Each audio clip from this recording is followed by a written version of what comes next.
What could finally make a king cut and comb the wild hair he had let grow for 10 long years?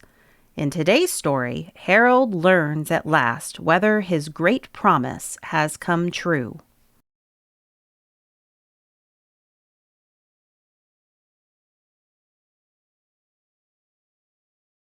Let's look at the vocabulary and key places for our story. Take a moment to talk or think through the vocabulary and find today's story on the map. You might even compare its location to a modern atlas. If you have the lesson guide, now is a good time to pause, fill in the words you already know on the vocabulary page, and grab your blank map.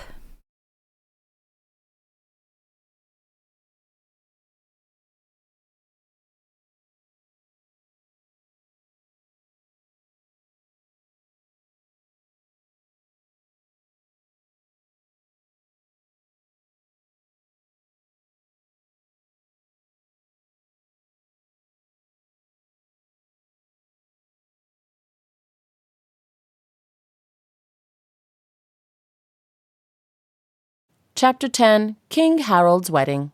It had taken King Harald 10 years to fight so many battles, and all that time he had not cut his hair or combed it.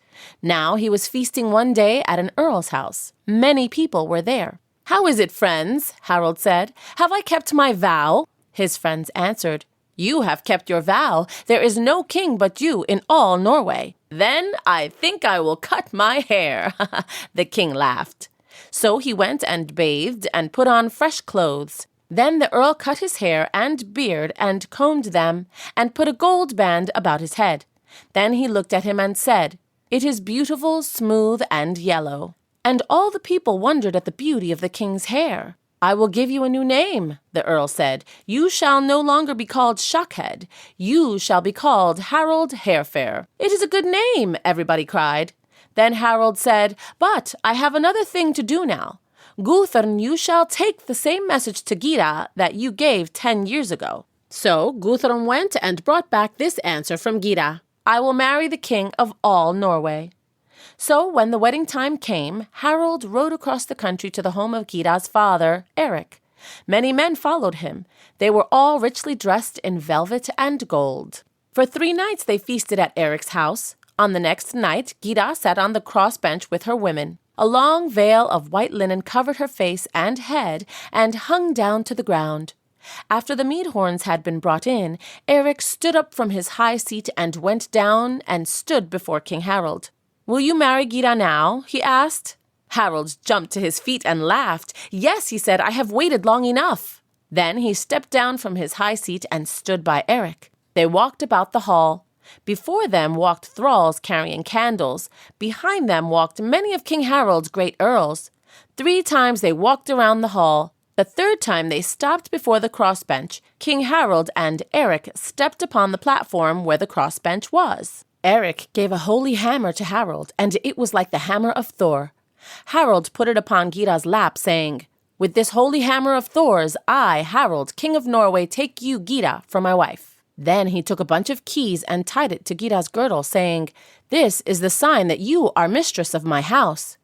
After that, Eric called out loudly, "Now are Harald, king of Norway, and Gyda, daughter of Eric, man and wife." Then thralls brought meat and drink in golden dishes. They were about to serve it to Gyda for the bride's feast, but Harald took the dish from them and said, "No, I will serve my bride."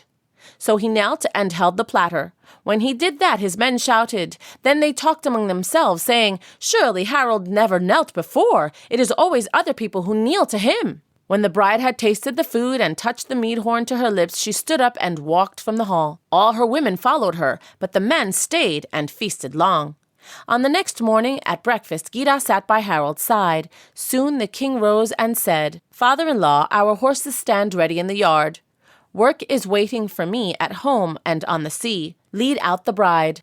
So Eric took Gyda by the hand and led her out of the hall. Harald followed close. When they passed through the door, Eric said, "With this hand I lead my daughter out of my house and give her to you, Harald, son of Halfdan, to be your wife. May all the gods make you happy." Harald led his bride to the horses and lifted her up and set her behind his saddle and said, "Now this Gyda is my wife." Then they drank the stirrup horn and rode off. Everything comes to King Harald, his men said. Wife and land and crown and victory in battle. He is a lucky man.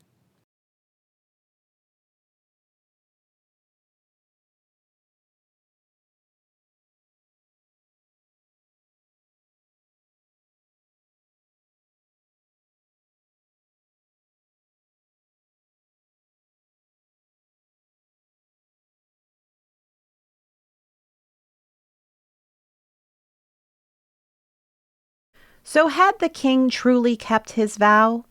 In the old Norse sagas, he had become ruler of all Norway, so his hair was cut and combed, and he won the name Harald Hairfair.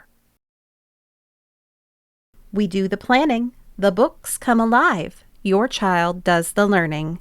See you next time.